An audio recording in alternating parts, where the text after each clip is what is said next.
Hello teachers, this is my video on how to download Autodesk Maya and get your own educational license for you and your classroom. Autodesk Maya is a 3D animation program that's going to cover modeling, animation, rigging, rendering, and really make it so you can do a lot of different things in 3D, whether you're making a movie or setting it up and exporting assets for a video game. You've seen it in action. It's used by a lot of companies today. If you've watched a Disney movie, a DreamWorks movie, a Marvel movie, you've seen things that it has made. It's also used in our local industry, has a lot of smaller productions as well. And if you're interested in all the features it can do, there's tons of videos on their website, which is right here. Now, it's going to be comparable to 3ds Max, Blender, Cinema 4D. So pick the 3D program that works best for you, but I know with my students, when I'm looking at how to get them opportunities for internships and in industry, Maya is really what most of our employers want. Before you download it though, please check the system requirements and you'll see that I'm on Maya 2026. By the time you watch this video, there might be another version out. You might have to go to a previous version if that's what's already at your school or at your computers. But for the most part, these documents I'm going to show you will not change. Now, if you go to Autodesk main site or the Maya site, you're going to see download free trial. This is not the free educational version. This is going to be the full version, and after your trial ends, they will expect you to purchase it. So don't go to this license. Instead, you can either go down to the bottom of the page, go to your student and educator area here, and what you'll see is the first link is for students. If they want to install it on their home computer, they can definitely get their own plan. For you, for an educator, you'll go to the educator license. If you are the person that delivers the seats for your students, you can also set that up here. If you are not, they have a link for IT administrators as well. My school has us set up this way though. What I'll do is I go to my educator plan and I have to log in.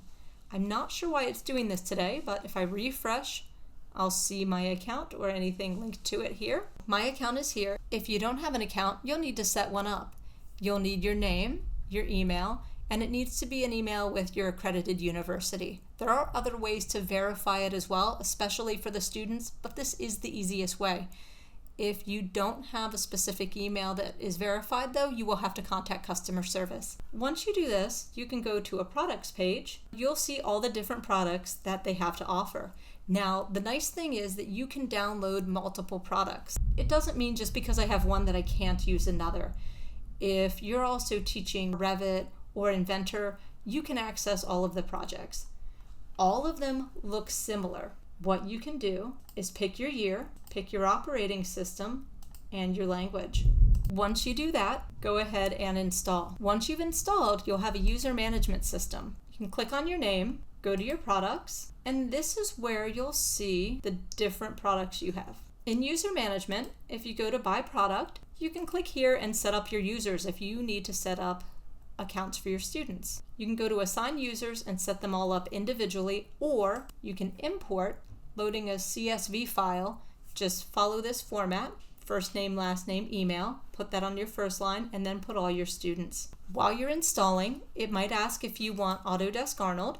This is going to be your renderer, so this takes your objects, your 3D meshes, your materials, your lights, and it combines them all. This can take a long time. In fact, I know Disney said some of their films it'll take 24 hours per one frame, and since animated movies can be 24 frames to 60 frames, in between that range is the most common, this is something you'll want to plan for, and being able to optimize that workflow is good. When you look for help pages, it does have its own section. And then Bifrost are your particle systems. More commonly, what your students probably would have seen it used for are explosions or fire or water, and this system can make all of those. I would say if you're limited for space, definitely do Maya first, Arnold second, and then Bifrost third.